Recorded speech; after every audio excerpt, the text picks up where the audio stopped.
오늘 주신 말씀은 역대하 29장 20절에서 36절까지 말씀입니다. 구약성경 역대하 29장 20절에서 36절까지 제가 봉독하도록 하겠습니다. 히스기야 왕이 일찍이 일어나 성읍의 귀인들을 모아 여호와의 전에 올라가서 수송아지 7마리와 순양 7마리와 어린 양 7마리와 순염소 7마리를 끌어다가 나라와 성소와 유다를 위하여 속죄 제물로 삼고 아론의 자손 제사장들을 명령하여 여호와의 제단에 드리게 하니, 이에 수소를 잡음에 제사장들이 그 피를 받아 제단에 뿌리고 또 순양들을 잡음에 그 피를 제단에 뿌리고 또 어린 양들을 잡음에 그 피를 제단에 뿌리고, 이에 속죄 제물로 드릴 순염소들을 왕과 회중 앞으로 끌어오매 그들이 그 위에 안수하고, 제사장들이 잡아 그 피를 속죄제로 삼아 제단에 드려 온 이스라엘을 위하여 속죄하니, 이는 왕이 명령하여 온 이스라엘을 위하여 번제와 속죄제를 드리게 하였음이더라. 왕이 레위 사람들을 여호와의 전에 두어서 다윗과 왕의 선견자 갓과 선지자 나단이 명령한 대로 재금과 비파와 수금을 잡게 하니, 이는 여호와께서 그의 선지자들로 이렇게 명령하셨음이라.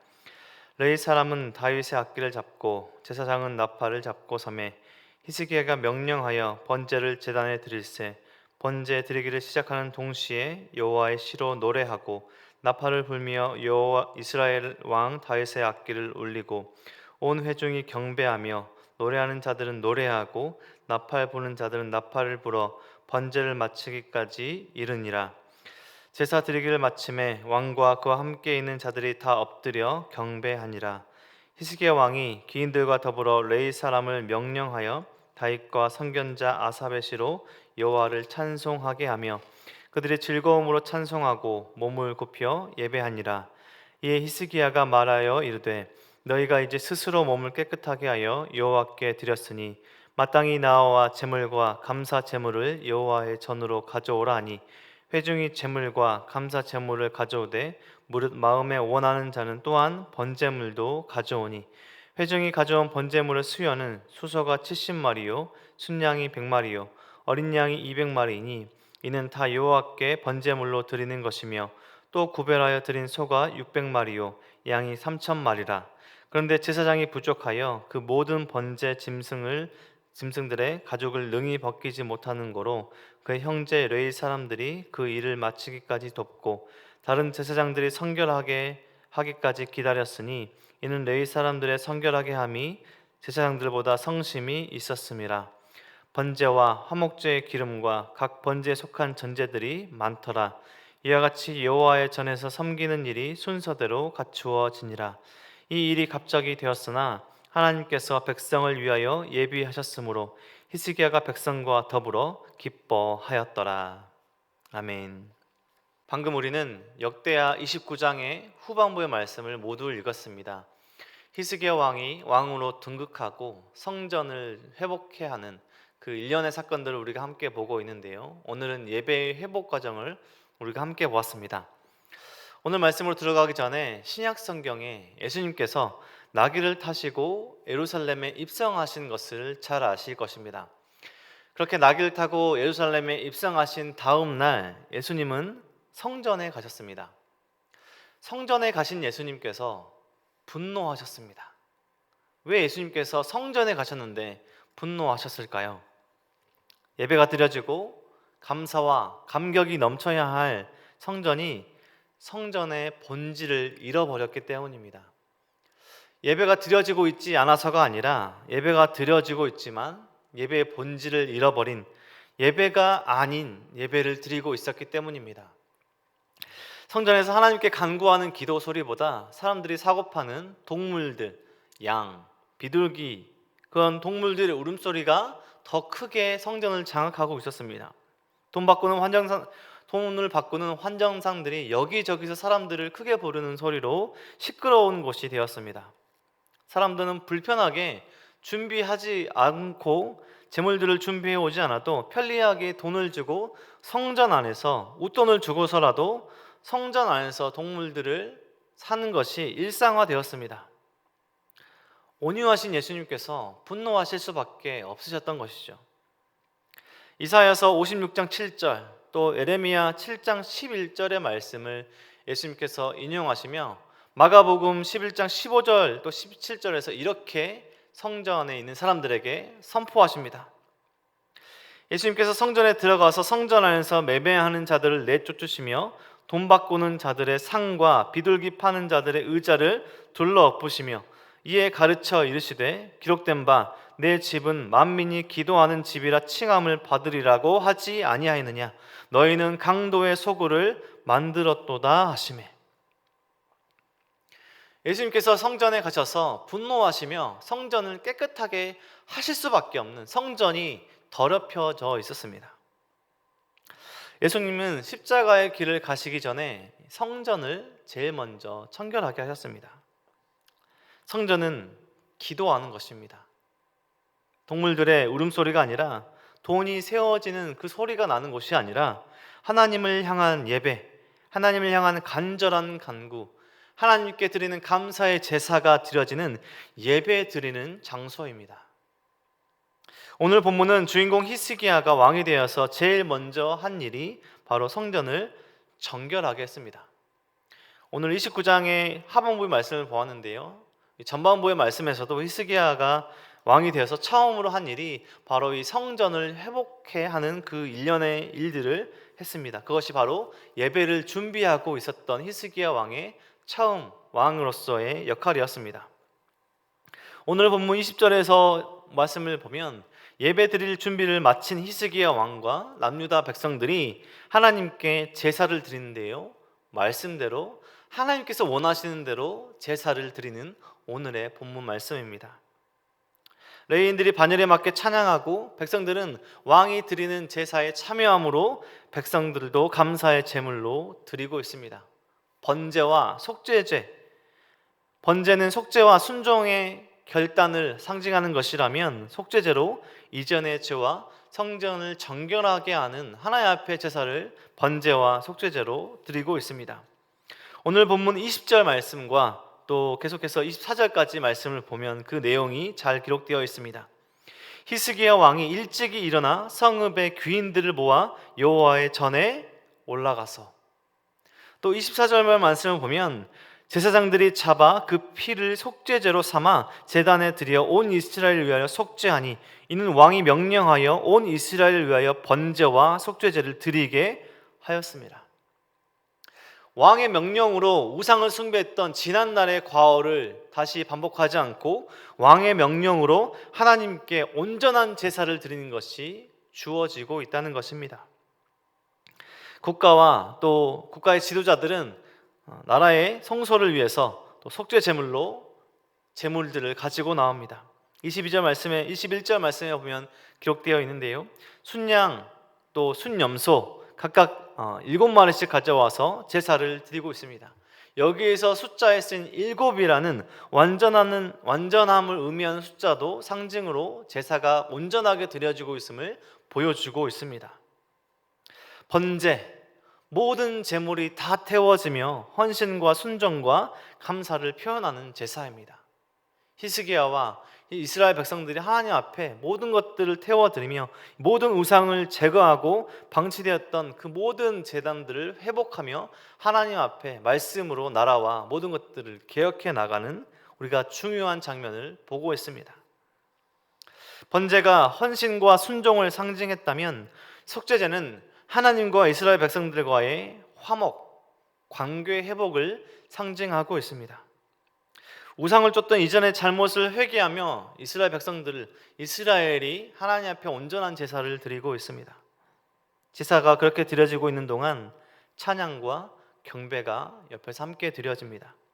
악기를 연주하는 레위인들이 번제가 마쳐질 때까지 찬양을 쉬지 않습니다. 28절 말씀을 보면 온 회중이 경배하며 노래하는 자들은 노래하고 나팔 부는 자들은 나팔을 불어 번제를 마치기까지 이르니라. 하나님의 제단에서 번제가 드려지는 동안 찬양과 경배가 쉬지 않고 드려지고 있습니다. 참 감격스러운 모습을 우리는 함께 읽고 있습니다.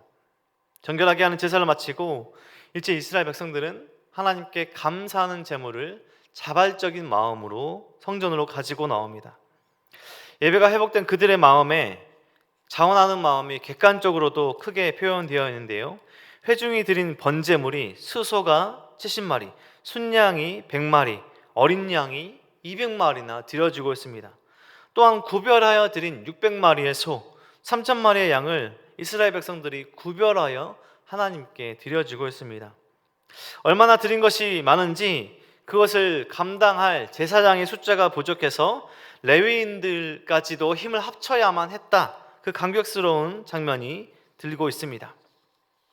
34절 말씀에 보면 제사장이 부족하여 그 모든 번제 짐승들의 가죽을 능히 벗기지 못하는 거로 그의 형제 레위 사람들이 그 일을 마치기까지 돕고 다른 제사장들이 성결하게 하기까지 기다렸으니 이는 레위 사람들의 성결하게 함이 제사장들보다 성심이 있었습니다.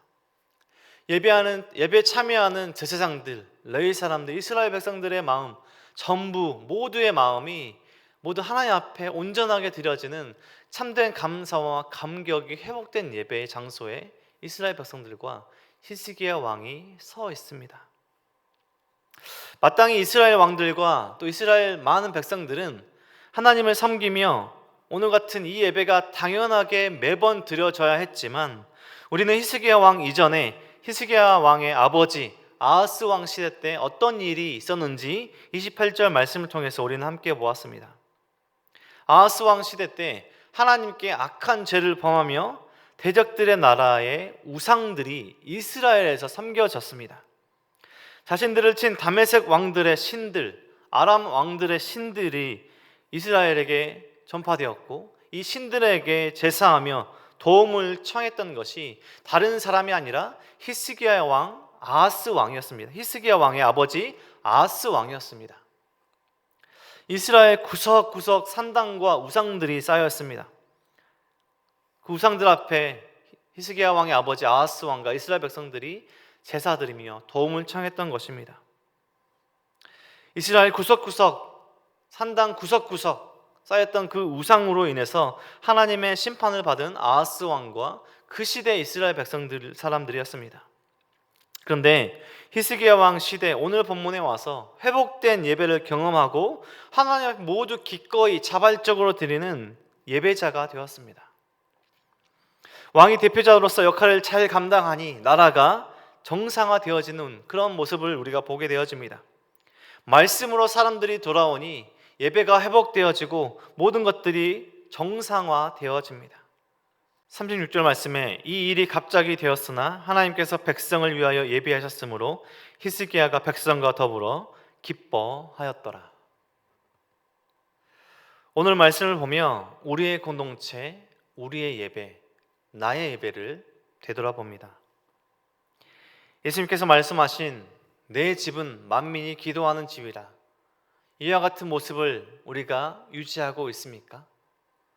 참된 예배, 참된 회개의 모습으로 뜨거운 찬양과 경배, 그런 모습으로 하나님께 예배 드리고 있습니까?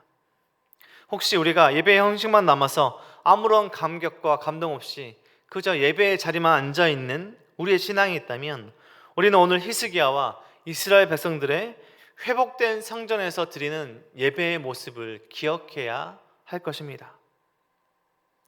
하나님 앞에 덤없는 순종과 헌신의 마음으로, 감사의 마음으로, 감격으로 드리는 우리의 예배가 되기를 간절히 소망해 봅니다. 코로나 상황으로 우리는 함께 모여 예배 드리지 못하는 참으로 어려운 상황에 직면해 있습니다. 그런데 이 상황으로 혹 우리 마음에 하나님과 멀어지는 시간이 되지 않기를 간절히 소망해 봅니다. 주일에 쉬고 싶었는데 잘 되었다. 새벽 예배 또 수요 기도에 나가기 귀찮았는데 잘 되었다.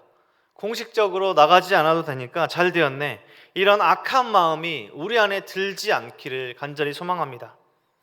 함께 모여드리는 예배가 너무나 소중하고 평범한 일상이 평범한 것이 아니라 하나님의 기적과 같은 은혜와 사랑으로 채워져 있는 그런 기적과 같은 일이었구나. 하나님의 은혜와 사랑이 우리에게 이전보다 더 필요하구나. 하나님께 더 예배 드려야 되겠구나. 우리 가정에서 개인의 삶 속에서 하나님 앞에 더 감격과 감사의 예배를 드려야겠구나, 이런 신앙의 결단으로 나아가길 소망합니다. 하나님께 기쁨의 예배 드리는 곳, 우리의 가정이, 우리의 삶에 세우신 그곳 한 곳 한 곳, 구석구석이 하나님께서 기뻐하시는 곳이 되길 간절히 소망합니다. 우리 가정이 기도하는 거룩한 성전이 되어 우리 가족들의 예배를 하나님께서 기쁘게 받으시는 예배가 되기를, 거룩하고 참된 예배의 모습이 회복되어지는 우리의 공동체, 우리 나라의 교회 공동체, 온 열방의 교회 공동체, 그런 교회 공동체가 되고, 오늘 하루의 삶 속에 또 우리의 매일의 일상 가운데 하나님께서 기뻐하시는, 하나님께서 원하시는 삶의 모습으로 살아가는 우리 모든 성도님들의 삶이 되시길 주님의 이름으로 간절히 축원드립니다. 기도하겠습니다. 하나님 감사합니다. 우리를 하나님의 백성 삼아 주시고 예수님을 믿고 살아가며 특별히 성도로 살아가게 하시니 너무나 감사합니다. 하나님, 우리가 이 땅에서 성도로서의 본분, 성전으로서의 본질을 잃어버리지 않고 참된 예배, 참된 예배자의 삶을 살아갈 수 있도록 인도하여 주시옵소서. 우리가 어디에서 어떤 모습으로 예배를 드리든 하나님 기뻐 받으시는 예배 드리는 우리의 삶이 될 수 있도록 도와주시고, 우리의 가정이 하나님께서 기뻐하시는 거룩한 성전이 되어 하나님께서 기뻐 받으시는 예배가 드려지는 거룩한 장소가 될 수 있도록 인도하여 주시옵소서. 코로나 상황으로 우리가 함께 모여드리지 못하는 그런 상황 가운데 직면해 있습니다. 모든 것을 아시는 하나님께 늘 간구하며, 가정에서 우리가 삶에 세우신 그곳에서 하나님께 간구하며 이 상황이 속히 지나갈 수 있도록 하나님을 의지하며 하나님께 간구한 우리의 신앙이 될 수 있도록 인도하여 주시옵소서. 오늘 하루와 매일의 일상 가운데 우리 함께하는 우리 성도님들 한 분 한 분의 삶을 지켜 보호하여 주시고, 하나님을 의지하며 하나님의 말씀을 의지하는 우리 모든 성도님들의 삶이 될 수 있도록 하나님 축복하시고 붙들어 주시옵소서. 우리를 사랑하시고 우리의 주인 되어 주시는 예수 그리스도 이름으로 기도드립니다. 아멘.